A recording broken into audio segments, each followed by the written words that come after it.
everyone. How was your weekend? Welcome to Tuesday edition of Take 5. We're taking 5 minutes in the book of Ecclesiastes this summer and seeing what they have to do with our life. So much of the book of Ecclesiastes has to do with the enigma of life in all of our, in a sense, everyday contexts. Last Thursday we looked at the idea of wisdom and how wisdom can speak into our everyday context.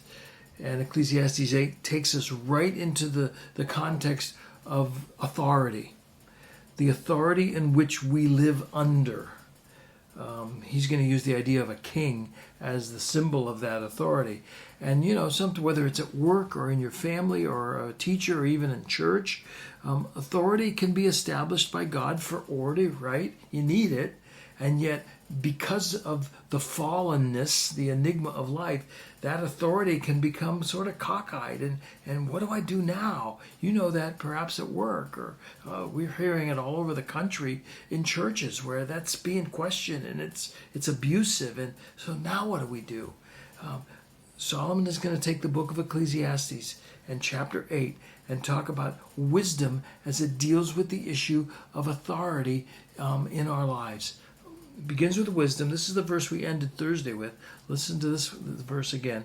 Who's like the wise person who knows how to interpret matters? That's what a wise person does. He's able to look at life, see it side to side, not necessarily black and white, and able to interpret how does he act in a given situation. And then I love this picture. A person's wisdom brightens his face, and the sternness of his face is changed. Wisdom brightens his face, and I think it does talk about a lightness of being. I think it talks about having a reference point, not being lost in the darkness, a brightness of face. But it also reminds me of the bright face. Think of Moses came down from the mountain. His face, he had encountered God. His face was bright. Stephen in the book of Acts encounters God right before he's martyred, and his face is bright. And then I think of Aaron's blessing in the book of Numbers, chapter 6, where it says, "The Lord bless you, the Lord keep you, the Lord make his face shine upon you." A face of the Lord shining upon you and give you his peace.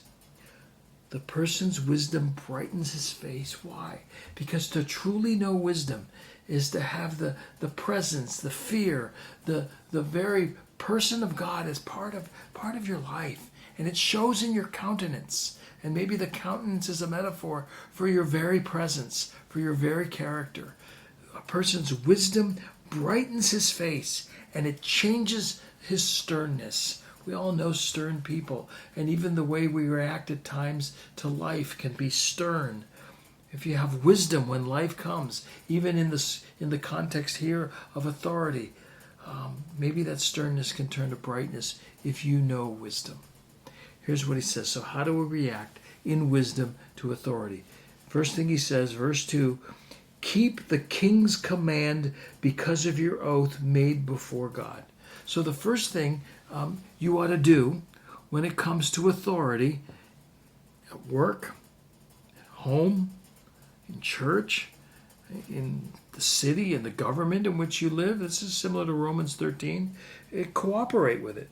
Keep the king's command because of your oath made before God. Okay? Every one of us live under somebody else's authority in some way, shape, or form. If you live, unless you're Henry David Thoreau living on Walden's Pond, you're living under somebody's authority, whether it's in the country that you're living in the business that you're working for, in the family that you're in the church that you're in. We're all under authority. What's our first responsibility? In a general sense, in a very clear sense, keep the king's command because of your oath. Romans 13, submit to the governing authorities. And so in many ways, that's the first choice of wisdom. You agreed, you signed on, whether it's at work, whether you're paying your taxes, cooperate. In as much as it's up to you, live at peace with everyone, cooperate with the authority that's under you, that you're under. So wisdom, first of all, tells you to cooperate. I'll stop there. On Thursday, we'll go to the next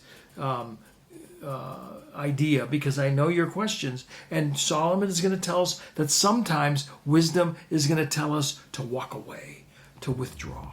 So see you Thursday when we talk about that. So